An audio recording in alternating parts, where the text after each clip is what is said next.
Hello and welcome to Javi to Nihongo. This is basically a channel that I'm starting to document the process of me learning Japanese from scratch. My name is Javi, I'm from London, and I recently moved to Japan without speaking zero Japanese. Today was my first lesson of Japanese, and I thought as I'm learning Japanese, it will be very interesting to document the process. Number one, to show you guys just how with 1 hour a day of practicing Japanese or studying Japanese, what a big difference that can make in a year. But also maybe you guys can learn along with me at the same time. And I think by me trying to teach what I've learned, it's going to help me then also learn it myself. I'm just going to focus on learning phrases to say so I can communicate with people in Japan. Not many people here speak English, and even if they do speak English, they're very shy to speak. So really it's vital for any foreigner that wants to come to Japan to learn a little bit, even a little bit, that you can communicate with the locals. So okay, with that being said, let's get started. So as I said, today I had my first ever Japanese language class with a wonderful tutor on Preply. It's an online teaching course. My teacher was a young Japanese girl called Hannah, and she is from Kyoto, and she was super friendly and super nice. I'll leave a link in the description in case anybody wants to try Preply out. If you use the link in the description for Preply, you will also get 70% off your first trial. So definitely do that. So today we're going to learn a couple of basic greetings, just how to introduce yourself, say who you are, where you're from, and ask somebody where they are from. So a very simple lesson today, but I think these little bite-sized lessons are key to not overwhelming yourself when you're learning a new language. So for good morning, early in the morning, every morning when I go to 7-Eleven, I hear this. Ohayo gozaimasu, ohayo gozaimasu. So it's every morning, that's all you hear is ohayo gozaimasu or ohayo gozaimasu, good morning. Later in the afternoon, we have konnichiwa. Now this is a word that's very familiar, especially it was for me. I always thought it was konnichiwa, but it's konnichiwa with an I. So good afternoon or hello is konnichiwa. You can just use it as a casual hello or good afternoon. But if it's early in the morning, you want to stick with ohayo gozaimasu. Late afternoon, early evening, instead of saying good evening, we can say konbanwa. Konbanwa. So it's very similar to konnichiwa. So it still has the kon at the beginning, konnichiwa, or we have konbanwa. Konbanwa. Konbanwa. And then for good night, if you want to say good night to your beautiful new Japanese girlfriend before she goes to sleep, you can say oyasumi, oyasumi, oyasumi. So let's just recap. We have good morning, which is ohayo gozaimasu. Good afternoon or hello, konnichiwa. Good evening, which is konbanwa. And good night, which is oyasumi.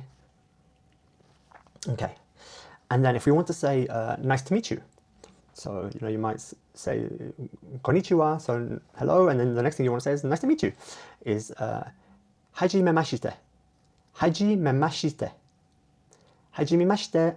So it's like it's kind of condensed. So it's hajimemashite, hajimemashite, hajimemashite. It's going to take a while to get used to the pronunciation, but nice to meet you is hajimemashite. So now let's learn how to introduce yourself. So if you're talking about yourself, you're going to use watashi. So for I, it will always be watashi, watashi, watashi. If you're trying to talk about you or talk about someone else, you will use anata. So for myself, it's watashi. For you, anata. For talking about he, you'll say kare, kare, K-A-R-E, kare.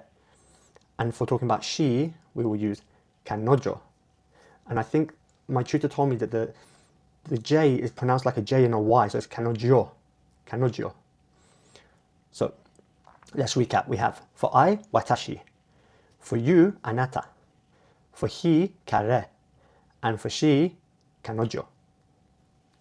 Now, if I want to say I am Javi, I want to introduce myself. The way they do it is the subject, so whether it's I or you or he or she, then it has wa, so it's followed by wa, then the name of the person, and then it ends with desu. So the wa and the desu never change. The things that change are the subject and the name. So for example, if I want to say I am Javi, we're talking about I, myself. So I use watashi, watashi, wa, so then followed by wa, so watashi wa, then my name, Javi, finally desu. Watashi wa Javi desu.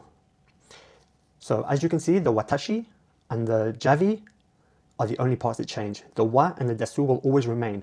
The only things that will change are the watashi, depending on if you're talking about yourself, he, she, or you, and of course the name will change, depending on the person that you're talking about. So if you want to say you are Hana, we already know how to say you, it's anata. So the wa stays the same, the name changes, which is Hana, and desu stays the same. So anata wa Hana desu. Anata wa Hana desu. You are Hana. If we want to say he is Daniel, we will say kare wa Daniel desu. So kare for he, the wa stays the same, his name Daniel, and then desu. Always ends with desu. So kare wa Daniel desu. She is Amy will be kanojo wa Amy desu. Kanojo wa Amy desu. So kanojo for she, wa always stays the same, Amy because her name is Amy, and desu, it always ends in desu. So we now know how to introduce ourselves. So watashi wa Javi desu. I am Javi. Next, I might want to describe where I'm from. So to say where I'm from, the subject comes first, depending on which the subject is. So obviously I'm talking about myself, so we're going to use watashi, followed by wa again.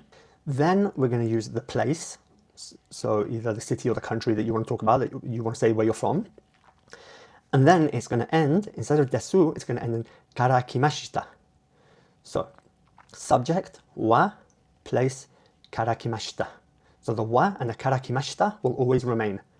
So if I want to say I am from London, we're going to use the I, so watashi. Then we're going to always have the wa, then the place, London, and then kara kimashita, always stays. So I am from London is watashi wa London kara kimashita. If we want to say you are from Tokyo, the wa and the kara kimashita is going to remain, but the you and the Tokyo will change. So anata wa Tokyo kara kimashita. If you want to say he is from Osaka, kare wa Osaka kara kimashita. Kare wa Osaka kara kimashita. She is from Kyoto. Remember we learned the she was kanojo? Kanojo wa Kyoto kara kimashita. So their structure is more she, Tokyo is from, rather than she is from Tokyo. So let's put it all together, right? Let's say I want to say, I am Javi from London. We know how to say I am Javi, watashi wa Javi desu. And we also know how to say I am from London, watashi wa London kara kimashita. But because we've already used the watashi wa at the beginning of the sentence, we don't then need to add I am Javi, I am from London. We know from the context that you're talking about you, so you can just drop the second watashi wa. So I am Javi from London will become watashi wa Javi desu, London kara kimashita. You are Hana from Tokyo would be anata wa Hana desu, Tokyo kara kimashita. He is Daniel from Osaka might be kare wa Daniel desu, Osaka kara kimashita. And she is Amy from Kyoto would just be kanojo wa Amy desu, Kyoto kara kimashita. Okay, so now we know how to introduce ourselves and to say where we are from. I guess the next thing we'd want to do is ask the person where they are from. So for asking somebody where they are from, first would come the subject, which would obviously be you, as I'm asking you where you are from, unless you are going to ask where is he from or where is she from. But let's stick to you at the moment. Then we have the wa, which will remain. And then we have this word doko. Doko is like where. And then karakimashita is from. And to make it a question, you need to add the ka at the end. If you don't add the ka, it doesn't become a question. So if I want to ask where are you from, it would be, because I'm talking about you, it would be anata wa doko. Doko, remember, is where. So you, where, karakimashita, from, and then ka is question. Anata wa doko karakimashita ka. And remember, by adding the ka at the end, it turns it into a question. If I want to ask where is he from, I would just change the anata to kare. So, kare wa doko kara kimashita ka? And if I want to ask where is she from, I will change the you or the he to kanojo for she. Kanojo wa doko kara kimashita ka? So I hope that all makes sense for you guys. This was just my first day having a lesson in Japanese, so some of the pronunciation might be wrong, but I hope through the journey that we can go through together, we will both see that with just a small amount of learning per day, what a big difference it can make in the space of 3 months, 6 months, or 1 year. And also I'm hoping that by being able to just communicate, even with just these basic phrases, will really change the experience of how living in Japan will be. Also, if you're interested in following my journey of my nomadic lifestyle of living in Japan and the challenges that I face along the way, I have a second YouTube channel, which I will also link in the description. It's called Javi Abroad, and you'll be able to follow my journey there. But if you're only interested in learning Japanese, then this is still the channel for you. But thank you for joining me in my first lesson review, and I hope that you've managed to learn something. The best way to learn is to keep watching the video over and over again. Write down the phrases as you hear them and as you see them, because by writing them down, by speaking them out loud, it really helps you to learn them. But okay, I think that's it for this one. If you have any comments, please leave them below, and I'll update you guys after my second lesson again with some new phrases and words to learn. Arigato.